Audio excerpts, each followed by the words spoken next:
It was my first teaching job at Horizon Middle School. I had dreamt of filling the young minds with the beauty of algebra and the thrill of the periodic table. But what I found was a different kind of challenge altogether. The week leading up to my first day, I envisioned myself passionately explaining the math behind the pyramids. Instead, I found myself confronted with students who didn't seem to have the faintest idea about their own bodies. Did I just time travel to the 18th century?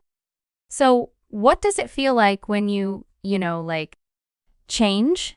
One brave soul squeaked during a particularly awkward science lesson. There was little formal sex education at Horizon Middle School, and the students were woefully unequipped for the changes that were happening to them. With a sigh that reverberated the depths of my still untamed ambition, I decided this problem was mine to tackle.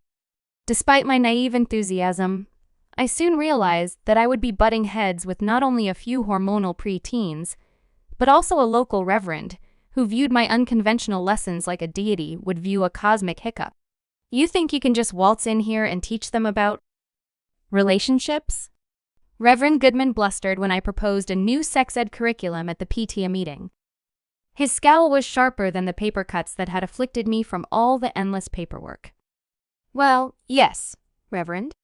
Because I tried to get a word in edgewise, only to be drowned out by his diatribe against youthful indiscretion. His sermon felt like an episode of a soap opera.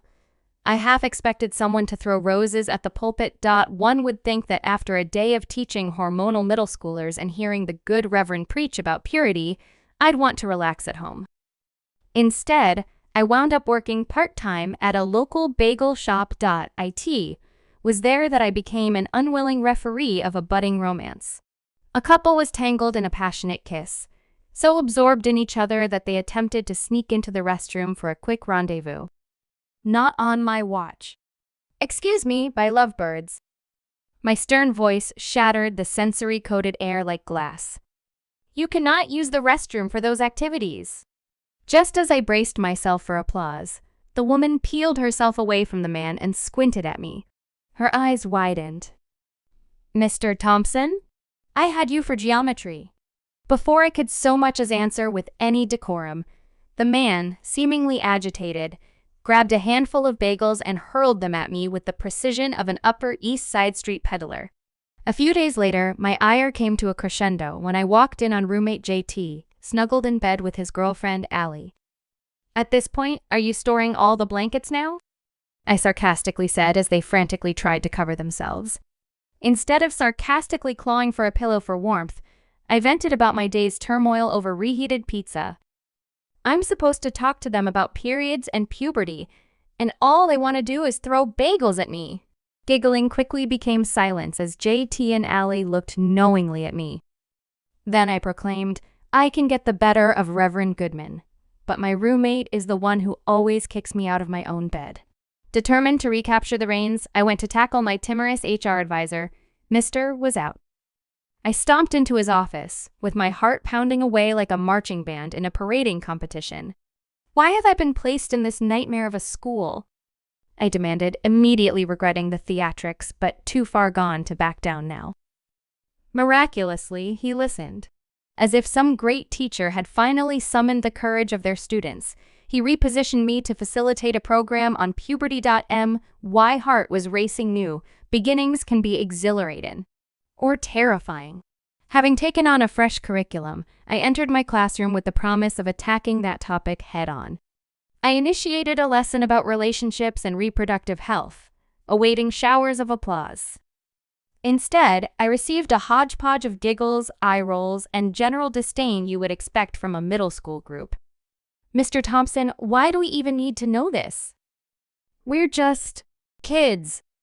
Someone groaned from one of the kids who didn't have a clue what it felt like to feel embarrassed before a crush. Because, I said, you will understand how your body functions so that you do not become a teenage father or have regret. I didn't get my gold star for this moment in class, but a few of them chuckled and others raised their eyebrows. Sad complaints flooded into the principal's office, from parents and Reverend Goodman. I was prepared to wave my white flag. But then something unexpected happened. After espousing the benefits of negotiation and conflicts, A few brave souls pulled me aside. One girl told me, "Mr. Thompson, I can't talk to my mother about all this stuff. Can we keep talking?" In that moment, I realized I was giving them an important lifeline. Despite the chaos, my unorthodox methods were starting to resonate. Once I got my footing, I held open discussions about friendships, consent, and boundaries. It was as if my students were blossoming like flowers in spring. Yes, there were ditzy remarks sometimes, or maybe it was just a voicing crack, but one could tell that the discussions mattered. Ironically enough, safe relationship education taught me about respect and boundaries much more than in my own storied life. Smug with newfound assurance, I faced romantic relations, too. Sad fact being that never did all middle and high schoolers emerge into some crazy dream princes to throw bagels, nor were they destined to become considerate partners before they attended a prom occasion. Each public sex protest affixed by the Reverend became my known. I sometimes knew love meant way more than another means of insurgency. It was also about fruitful love.